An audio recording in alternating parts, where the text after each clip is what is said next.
Hello, everyone, and welcome to this episode. My name is Mohammad Reza Fati, and I'm a life coach. What we do in life echoes in eternity. This video is about living with uncertainty. Picture this in Sunday evening, and the weekend is fading out.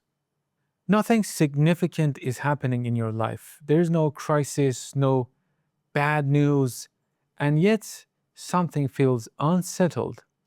You find yourself scrolling without really reading, opening messages you've already seen, or clicking your laptop open, not because you need to, just because silence feels heavy.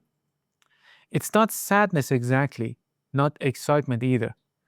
More like a quiet question sitting in your chest. A question about where is this going? About whether this path still fits you, about what comes next and why you're not sure anymore. There is no loud alarm ringing, and maybe that's what makes it harder. When something breaks, you fix it. But what do you do when nothing is clearly broken and still something feels unfinished? Today, I want to sit inside that space with you, not to solve it instantly, just to understand it. Have you ever wondered why modern life feels so unclear? A few generations ago, life followed clearer lines.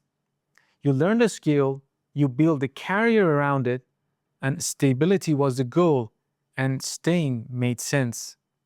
Now everything shifts. Entire industries evolve in a few years. People relocate across continents, career paths twists instead of stretch straight ahead. We were told something powerful growing up. You can design your own life. That sounds freeing, and it is, but it also means responsibility feels heavier. If things don't work out, it feels personal, like you chose wrong, like you should have known better. Psychologist Barry Schwartz explores this. In Paradox of Choice, his research suggests that when options multiply, satisfaction often drops. Because with more possibilities comes more doubt. You don't choose a path, you feel the weight of every path you didn't take. And slowly, hesitation becomes a habit. Not because you're lazy, because the cost of choosing feels high. Now, let's talk about the hidden cost of staying in the middle. Let me give you a real example. I once worked with someone. He had a corporate job, good salary, good reputation, no real complaints. But every day, every night, he felt heavy. He didn't hate his job, but he just didn't feel connected to it anymore. For 2 years, he told himself he needed clarity before making a change. He read articles, he attended courses, he made pros and cons lists.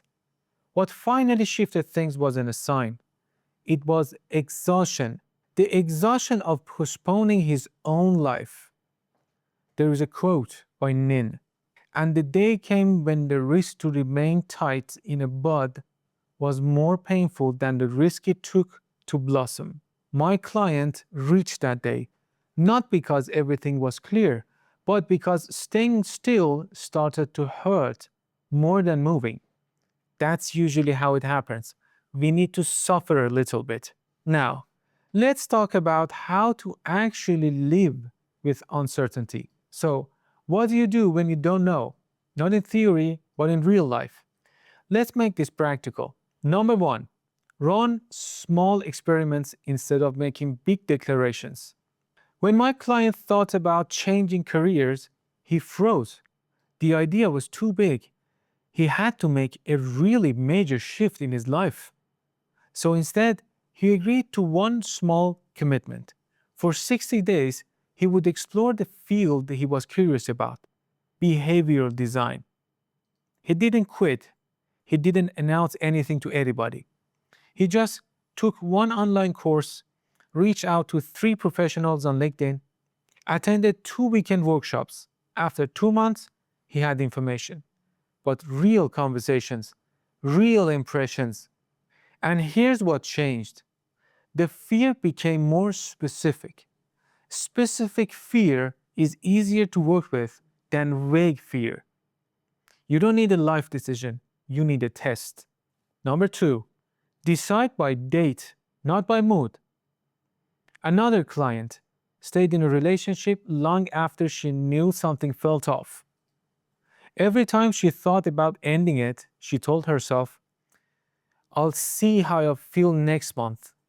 Next month came, nothing changed. She postponed again. Finally, she chose a decision date. Not because she had full clarity, but because she recognized that indefinite waiting was draining her energy. By setting a date, she shifted from emotional drifting to conscious choice. In Daring Greatly, Brent Brown talks about showing up without guarantees. Setting a decision point is exactly that.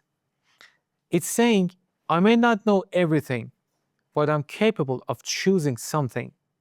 That builds self trust, that builds momentum, and self trust reduces anxiety more than certainty does.